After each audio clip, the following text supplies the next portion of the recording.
തമ്മനയിൽ കണ്ട് ഞെട്ടിയിട്ടൊക്കെ ആയിരിക്കും നിങ്ങൾ ഇരിക്കുന്നുണ്ടത് അല്ലെ. എന്നാൽ സത്യമാണ് മക്കളെ, ഇന്ന് പിടിച്ചോ 36 മാർക്ക്. 36 മാർക്കിന്റെ ക്വസ്റ്റ്യൻസ് ആണ് മിസ് ഇന്ന് ഈ ഒരു വീഡിയോയിലൂടെ നിങ്ങൾക്ക് സെറ്റാക്കി തരാൻ പോകുന്നത്. ഏതൊക്കെ ആയിരിക്കാം ആ ക്വസ്റ്റ്യൻസ്? ആ ക്വസ്റ്റ്യൻസ് പഠിച്ചാൽ നിങ്ങൾക്ക് 36 മാർക്ക് കിട്ടും. വിശ്വസിക്കാനാവുന്നുണ്ടോ? ഇല്ലല്ലേ? വിശ്വസിച്ചോടാ, 36 മാർക്കോളം നിങ്ങൾക്ക് ഈ ഒരു ക്വസ്റ്റ്യൻസ് പഠിച്ചാൽ കിട്ടിയിരിക്കും എന്നുള്ളത് മിസ് തരുന്ന വാക്കാണ്. നോക്കിക്കോ, ഒന്നാമത്തെ ക്വസ്റ്റ്യൻ നോക്കിക്കോടാ. Assess the significance of the public administration ആണ്. പൊതുഭരണത്തിന്റെ പ്രാധാന്യം അല്ലെ. പൊതുഭരണത്തിന് പ്രധാനമായിട്ടും 4 സിഗ്നിഫിക്കൻസ് ആണ് നമുക്ക് പഠിക്കാനുള്ളത്. 4 പ്രാധാന്യങ്ങളാണ് പഠിക്കാനുള്ളത്. നമ്മൾ ഓൾറെഡി ഇന്നലെയും ഇന്നും ചെയ്തിട്ടുള്ള ലൈവിൽ അത് ഡിസ്കസ് ചെയ്തിട്ടുണ്ട്. അപ്പൊ ആ ഒരു 4 പോയിന്റ്സ് നിങ്ങൾ സെറ്റ് ആക്കി വെച്ചാൽ 4 മാർക്ക് നിങ്ങൾക്ക് പക്കായാണ്. ഓക്കെ, നെക്സ്റ്റ് ക്വസ്റ്റ്യൻ നോക്കിക്കോ. What are the reasons of the Kurichya revolt? Kurichya കലാപത്തിന്റെ കാരണങ്ങൾ. കുറിച്യ കലാപം നടന്ന വർഷം ഏതാണ്? 1812 കുറിച്യ കലാപം നടന്നത്. കുറിച്യ കലാപത്തിന്റെ ലീഡർ ആരാണ്? രാമനമ്പിയാണ് അല്ലെ. രാമനമ്പിയാണ് കുറിച്യ കലാപത്തിന്റെ ലീഡർ. കുറിച്യ കലാപത്തിന് പ്രധാനമായിട്ടും 3 കാരണങ്ങളാണുള്ളത്. ആ 3 കാരണങ്ങൾ എന്തൊക്കെയാണ്? യെസ്, ഒന്ന് ബ്രിട്ടീഷുകാർ എക്സസീവ് ആയിട്ടുള്ള അമിതമായിട്ടുള്ള നികുതി ചുമത്തിയത്. രണ്ടാമത്തെ കാരണം ആ ടാക്സ് ക്യാഷ് ആയിട്ട് തന്നെ കൊടുക്കണം എന്ന് പറഞ്ഞു. ഇൻ കേസ് ക്യാഷ് കൊടുത്തിട്ടില്ലെങ്കിൽ അവരുടെ ഭൂമി ആര് സേസ് ചെയ്യും? ആര് പിടിച്ചെടുക്കും? യെസ്, ബ്രിട്ടീഷുകാർ പിടിച്ചെടുക്കും. ആ 3 പോയിന്റ്സും നിങ്ങൾ അടിപൊളിയാക്കുക. Next question നോക്കിക്കോടാ.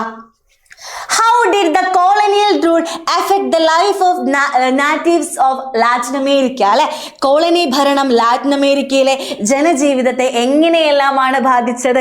ലാറ്റിൻ അമേരിക്കൻ രാജ്യങ്ങളെ കോളനിയാക്കി മാറ്റിയിട്ടുള്ള യൂറോപ്യൻ രാജ്യങ്ങൾ ഏതൊക്കെയാണ്?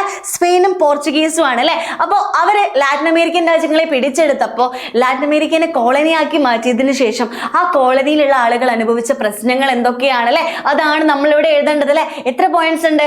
5 or 6 പോയിന്റ്സ് ഉണ്ട്. നമ്മളത് പഠിച്ച് സെറ്റ് ആക്കിയതാണ് അല്ലെ. എന്തൊക്കെ എഴുതാം നമുക്ക്? യെസ്, ലാറ്റിൻ അമേരിക്കയിൽ വന്നിട്ട് സ്പെയിനും പോർച്ചുഗീസുകാരും അവരുടെ കസ്റ്റംസും അതുപോലെ റിലീജിയൻ, ലാംഗ്വേജ് ഒക്കെ നമ്മുടെ ലാറ്റിൻ അമേരിക്കൻ രാജ്യങ്ങളിൽ കൊണ്ടുവന്നു. അതുപോലെ ലാറ്റിൻ അമേരിക്കയിൽ സ്പാനിഷ് സ്റ്റൈലിലുള്ള ഫാമിംഗ് മെത്തേഡും ക്രോപ്പും ഒക്കെ ഇൻട്രൊഡ്യൂസ് ചെയ്തു.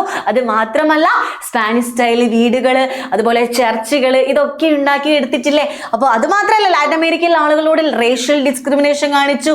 ലാറ്റിൻ അമേരിക്കയിൽ വന്ന ഒരുപാട് ഡിസീസസുകൾ അല്ലെ, ഒരുപാട് രോഗങ്ങളൊക്കെ സ്പ്രെഡ് ആക്കിയിട്ടുണ്ട്. ഇത്രയും പോയിന്റ്സ് ആണ് നമ്മൾ ഈ ഒരു ക്വസ്റ്റ്യൻ വന്നു കഴിഞ്ഞാൽ എഴുതേണ്ടത്. ഇത് എഴുതി കഴിഞ്ഞാൽ 4 മാർക്ക് നിങ്ങൾക്ക് ഷുവർ ആണ്. ഓക്കെ, നെക്സ്റ്റ് ക്വസ്റ്റ്യൻ നോക്കിക്കോ. Differentiate the function of Lokpal and Lokayukta. ലോക്പാലും ലോകയുക്തയും എന്താണ്? നമുക്കറിയാം അല്ലെ. എന്താണ് ലോക്പാലും ലോകയുക്തയും? യെസ്, കറപ്ഷൻസ് പ്രിവെന്റ് ചെയ്യാൻ വേണ്ടിയിട്ടാണ് ലോക്പാലും ലോകയുക്തയും ഫോം ചെയ്തിട്ടുള്ളത്. നിങ്ങൾക്ക് അറിയാലോ. അപ്പൊ ലോക്പാൽ എന്താണ്, ലോകയുക്ത എന്താണ് എന്നുള്ളത് പഠിക്കണ്ടേ? ലോക്പാൽ എന്ന് പറഞ്ഞാൽ ഇത്രയേ ഉള്ളൂ. നാഷണൽ ലെവലിൽ ഉണ്ടാവുന്ന കറപ്ഷൻസ് പ്രിവെന്റ് ചെയ്യാൻ വേണ്ടിയാണ് ലോക്പാൽ ഫോം ചെയ്തിട്ടുള്ളത്. ലോക്പാൽ എന്ന് പറയുന്ന ആ ഒരു സ്ഥാപനം ഉണ്ടാക്കിയിട്ടുള്ളത് അല്ലെ. രണ്ടാമത്തത് ലോകയുക്തയാണ്. ലോകയുക്ത എന്ന് പറഞ്ഞാൽ എന്താണ്? സ്റ്റേറ്റ് ലെവലിൽ ഉണ്ടാവുന്ന കറപ്ഷൻസ് പ്രിവെന്റ് ചെയ്യാൻ വേണ്ടിയിട്ടാണ് ലോകയുക്ത എന്ന് പറയുന്ന ഇൻസ്റ്റിറ്റ്യൂഷൻ കൊണ്ടുവന്നിട്ടുള്ളത്. അപ്പൊ ലോക്പാലും ലോകയുക്തയും ക്ലിയർ ആണല്ലോ. അതെന്താണ് എന്ന് അടിപൊളിയാക്കി നിങ്ങൾ പഠിക്കണം. Next question, write the characteristics of fascism. ഫാസിസത്തിന്റെ സവിശേഷതകളാണ്. നമ്മളോട് ഫാസിസത്തിന്റെയും സവിശേഷതയും നാസിസത്തിന്റെയും സവിശേഷത ചോദിച്ചാൽ നമ്മൾ സെയിം ആൻസർ തന്നെ എഴുതേണ്ടതുണ്ട് അല്ലെ. എന്താണ് ഫാസിസത്തിന്റെ ഫീച്ചർ? എന്തൊക്കെയാണ് ആ പോയിന്റ്സ്? 6 പോയിന്റ്സ് എങ്കിലും മിസ് പഠിക്കണം എന്ന് പറഞ്ഞിട്ടുണ്ട്. അപ്പൊ നമ്മൾ എന്ത് എഴുതും? ആന്റഗോണിസം ടു ഡെമോക്രസി, ജനാധിപത്യത്തോടുള്ള വിരോധം. ഓപ്പോസിഷൻ ടു സോഷ്യലിസം, സോഷ്യലിസത്തോടുള്ള എതിർപ്പ്. ഡിഫൈൻ ദ പാസ്റ്റ്, ഭൂതകാലത്തെ പ്രകീർത്തിക്കുക അല്ലെ. ജസ്റ്റിഫൈങ് വാർ, യുദ്ധത്തെ മഹത്വവൽക്കരിക്കുക. Adoring the purity of race, വംശമഹിമ ഉയർത്തിപ്പിടിക്കുക. ഇങ്ങനെയുള്ള കുറച്ച് പോയിന്റ്സ് പഠിച്ചാൽ നിങ്ങൾക്ക് 4 മാർക്ക് കിട്ടിക്കഴിഞ്ഞു.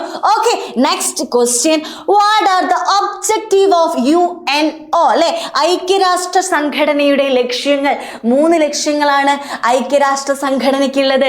UNOയുടെ ആസ്ഥാനം ഏതാണ്? ന്യൂയോർക്ക് ആണ്. ഐക്യരാഷ്ട്ര സംഘടനയ്ക്ക് പ്രധാനമായിട്ടും 3 ലക്ഷ്യങ്ങളുണ്ട്. ആ 3 ലക്ഷ്യങ്ങൾ ഏതൊക്കെയാണ്? ഭാവി തലമുറയെ യുദ്ധഭീതിയിൽ നിന്ന് പ്രൊട്ടക്ട് ചെയ്യുക, ഇന്റർനാഷണൽ ട്രീറ്റീസും ലോസും ഒക്കെ സംരക്ഷിക്കുക. ദെൻ 3ാമത്തെ പോയിന്റ്, ലോക രാജ്യങ്ങളുടെ പുരോഗതിക്കായിട്ടുള്ള പ്രവർത്തനങ്ങളൊക്കെ ഫോസ്റ്റർ കോർഡിനേറ്റ് ചെയ്യുക, ഏകോപിപ്പിക്കുക. ഈ 3 പോയിന്റ്സ് ഏരിയയിൽ നിങ്ങൾക്ക് 4 മാർക്ക് കിട്ടാൻ ചാൻസ് ഉണ്ട്. ഓക്കെ, ഉണ്ടാവും. Okay, next question. Explain the features of bureaucracy in India ആണ് അല്ലെ. ബ്യൂറോക്രസി അല്ലെങ്കിൽ ഉദ്യോഗസ്ഥ വൃന്ദത്തിന്റെ സവിശേഷതകളാണ് ചോദിച്ചിട്ടുള്ളത്. നമ്മൾ എത്ര സവിശേഷതകൾ പഠിച്ചിട്ടുണ്ട്? 5 എണ്ണം പഠിച്ചിട്ടില്ലേ? ഏതൊക്കെയാണത്? ഹൈറാർക്കിക്കൽ ഓർഗനൈസേഷൻ, ശ്രേണീപരമായ സംഘാടനം, പെർമനൻസ് സ്ഥിരത, 3 ക്വാളിഫിക്കേഷൻ ആണ് വിദ്യാഭ്യാസ യോഗ്യത, 4 പൊളിറ്റിക്കൽ ന്യൂട്രാലിറ്റി അല്ലെങ്കിൽ രാഷ്ട്രീയ നിഷ്പക്ഷത, 5 പ്രൊഫഷണലിസം വൈദഗ്ധ്യം. ഈ 5 പോയിന്റ്സിന്റെ എക്സ്പ്ലനേഷനും ചെറുതായിട്ടൊന്ന് നോക്കി വെക്കണം. ഓക്കെ, നെക്സ്റ്റ് ക്വസ്റ്റ്യൻ നോക്കിക്കോ. ഇതാണടാ നമ്മൾ പഠിക്കേണ്ടത്. 6 മാർക്കിന്റെ നമ്മുടെ എസ്സേ ചൈനീസ് റവല്യൂഷനിൽ നിന്നായിരിക്കും എന്നുള്ളത് നമ്മുടെ MSR പ്രെഡിക്റ്റ് ചെയ്തിട്ടുണ്ട്. അപ്പൊ ചൈനീസ് റവല്യൂഷൻ തന്നെ നമുക്ക് പിടിക്കാം അല്ലെ. ചൈന അല്ലെ, ചൈനീസ് വിപ്ലവം എന്ന് കേൾക്കുന്ന സമയത്ത് തന്നെ നമ്മൾ എന്തൊക്കെ കാര്യങ്ങൾ എഴുതണം? നമുക്ക് എന്തൊക്കെ സൂചനകൾ തന്നിട്ടുണ്ട് നോക്കൂ. The revolution under the leadership of Sun Yat sen അല്ലെ, സന്യാസനിന്റെ നേതൃത്വത്തിൽ നടന്ന വിപ്ലവം, ചിയാങ് കൈഷക്കിന്റെ ഭരണം, മാവോ സെ തുങ്ങിന്റെ നേതൃത്വത്തിൽ നടന്ന വിപ്ലവം. ഇത്രയും കാര്യങ്ങൾ വെച്ച് നമ്മൾ എസ്സേ എഴുതണം. എസ്സേ എഴുതി കഴിഞ്ഞാൽ 6 മാർക്കാണ്. ആദ്യം നമ്മൾ എന്ത് എഴുതണം? ബോക്സർ കലാപത്തിനെ പറ്റി എഴുതണം. ദെൻ ഡോക്ടർ സന്യാസനിന്റെ ആ ഐഡിയോളജീസ് എഴുതുക, റിഫോംസ് എഴുതുക. ദെൻ മാവോ സെ തുങ്ങിന്റെ ലോങ് മാർച്ചിനെ പറ്റിയും എഴുതുക. ഇത്രയും കാര്യങ്ങൾ നിങ്ങൾ എഴുതി കഴിഞ്ഞാൽ നിങ്ങൾക്ക് 6 മാർക്ക് ക്ലിയർ ആണ്. അപ്പൊ 36 മാർക്ക് നിങ്ങൾ ഞെട്ടിയിട്ടുണ്ടാവും അല്ലെ. അപ്പൊ 36 മാർക്ക് നിങ്ങൾക്ക് ഈ ഒരു ഭാഗങ്ങൾ പഠിച്ചാൽ തന്നെ കിട്ടിയിരിക്കും. ഓക്കെ, ഇനിയും അടിപൊളിയായിട്ടുള്ള ക്വസ്റ്റ്യൻസ് വരാനിരിക്കുന്നുണ്ട്. ഇന്ന് രാത്രി 7:15 MS സൊല്യൂഷന്റെ യൂട്യൂബ് ചാനലിൽ ഇതാ ഞങ്ങൾ പ്രഡിക്ഷനുമായിട്ട് പക്ക ഷുവർ ക്വസ്റ്റ്യൻസ് ആയിട്ട് ഹിസ്റ്ററിയും ജോഗ്രഫിയും അല്ലെ, ഞാനും സക്കീർ സാറും വരുന്നുണ്ട്, കൂടെ MS-ഉം ഉണ്ടാവും. നമ്മൾ ആ ക്വസ്റ്റ്യൻ സീരീസ് അല്ലെങ്കിൽ ആ ക്വസ്റ്റ്യൻ ആൻസേഴ്സ് പഠിക്കും.